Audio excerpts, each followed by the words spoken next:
on the card. But again, I don't want anybody else to see it. Okay.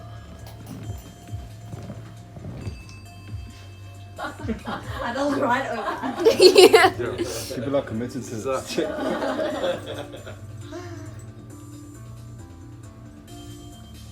Okay. You've done it? Yeah. Okay, what I want you to do now is fold it up. Just so that when I take it from you, I can't actually see it. Pull everything out of here. Okay. So, again, I mean, I did warn you earlier that there could be some scary stuff going on, and really you are completely safe. Philip, could you come and sit in front of me here?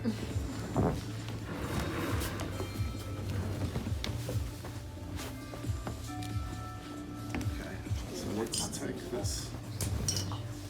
I'm not looking at it. So the only person who knows this is you. Yeah.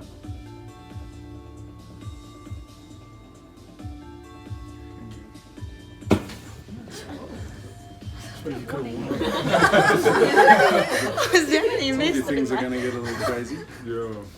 Right, Philip, what I want you to do now is I'd like you to take your one hand and place it over one of these objects. So we've got an old key, we've got a penny with a bullet through it, and we have an old Yale lock here. So I'd just like you to take one hand and cover one of those objects. And I'd like you to take your other hand and cover another object. Okay, so what we've got left is the key. Yeah. Okay, so we're going to use this key for something special this evening. We're going to use it. Where's Larry? We need a fire extinguisher, I think. Actually, don't take that away. I don't want anyone to think we looked at it.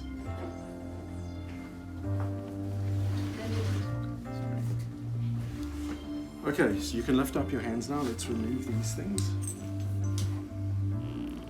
Okay, now, do you know anything about pendulums? No. Okay, so Ben, do you know anything about divining rods? Have you ever heard that term before? Not at all. So, in many cultures, and in fact here in South Africa, I think people still do it. People would use divining rods to find water. So it would really be two bent sticks. Okay. Walk around until there's water, and then Yes. the two sticks will I have come heard of together. this. So pendulums work pretty much the same way. They're very, very sensitive to movements. So we're going to be using this pendulum to help us make some choices, and hopefully also call upon the ancestor that you've thought about and that we've just the name that we've just burnt. So let's come back to this book, which Christelle, I was actually going to tell an amazing story about how this got destroyed in a fire, but thank you for pointing out that Walt actually ate it. But really, it's an incredible book. This edition was published in 1919, and it's Edgar Allan Poe. He's a great author. There's some really amazing tales in here, I think shaped the way that horror was actually written. The interesting thing about this book, though, is when I got it, there was an envelope opened or in one of the pages here, and it was actually on page 163. Which is the Murders in the Rue Morgue. I'm sure many of you have heard that tale. So I looked at this envelope. It's actually a membership packet. It's dated 1936. And on this, you can't really see it in this light, but it says Diogenes Club on the side here. Now, I had to actually go and research this to find out what the Diogenes Club is. The Diogenes Club you would read about if ever you've read any Sherlock Holmes books, because both Sherlock and his brother, Mycroft, apparently belong to the Diogenes Club. That's obviously just fiction. The truth of it is that both Edgar Allan Poe and Arthur Conan Doyle, who wrote Sherlock Holmes, were members of the Diogenes Club. A little bit of background about the club. It's probably the closest thing we can come to when we think about the Illuminati. So a secret society, a gentleman's club, I'm afraid, ladies. Back in 1936, only men were allowed. So you would find people like Poe and Conan Doyle discussing things. And in fact, the reason why it's so remarkable that this is opened up on the Rue Morgue, there's a character in this story called Dupin, who's a detective. And Dupin was the inspiration for Sherlock Holmes. So that's the connection between Poe and Conan Doyle. Anyway, back to our membership packet. So let's take a look at what's in here. So there's a few interesting things in here. I'm gonna take all of them out.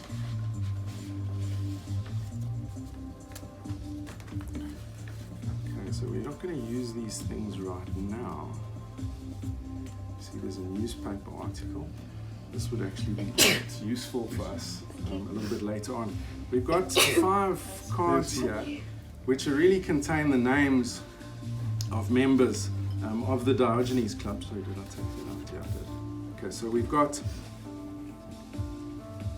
someone called Samuel Wellesley.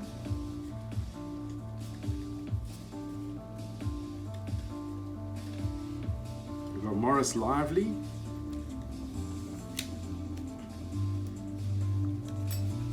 Colin Woodburn.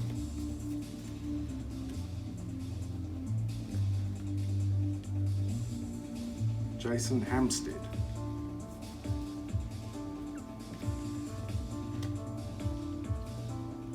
John Smith, original name. And that's it. So what we're going to do now is, I'm just going to mix these things up a bit. I'm going to lay them out in front of you.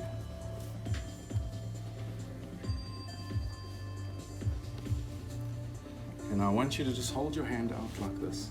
I'm going to let's just open your hand slightly. This in between your fingers. And I need you to close your hand around it relatively tightly. And you're going to have to lift it up a bit so that the pendulum is swinging. Now I want you just to move over these envelopes until you feel drawn to one. It might be quite subtle. Might be something. This one. Okay, so let's get rid of these.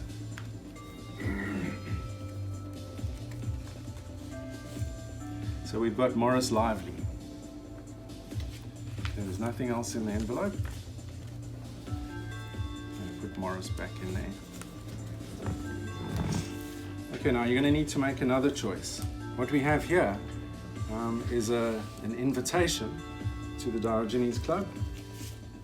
We've got an old telegram from Western Union. We have a membership card in an envelope and an old photograph. Now again, I would like you to just move around until you feel drawn to something. This one. The invitation. Let's get rid of these.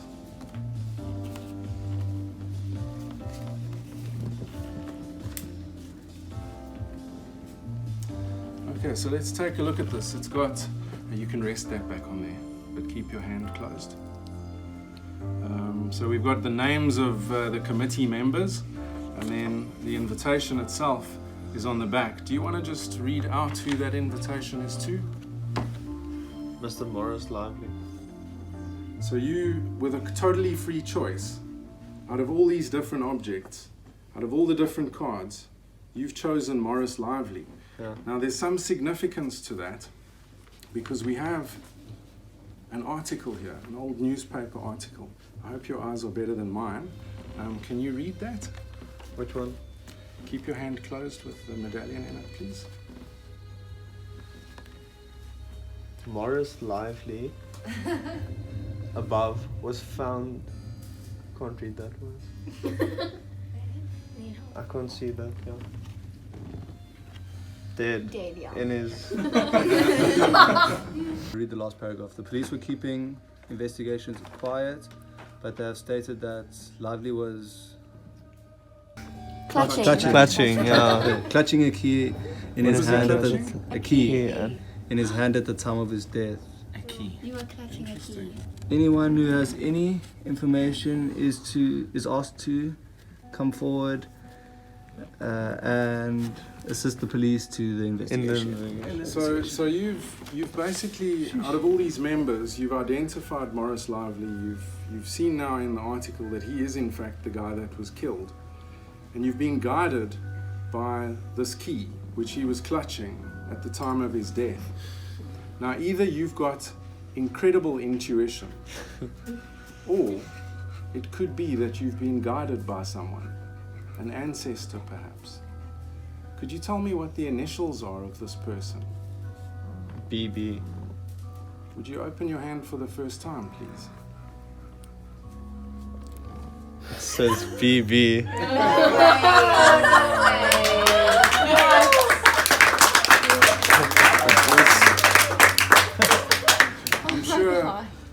I'm sure Bernard would have been proud of you for it.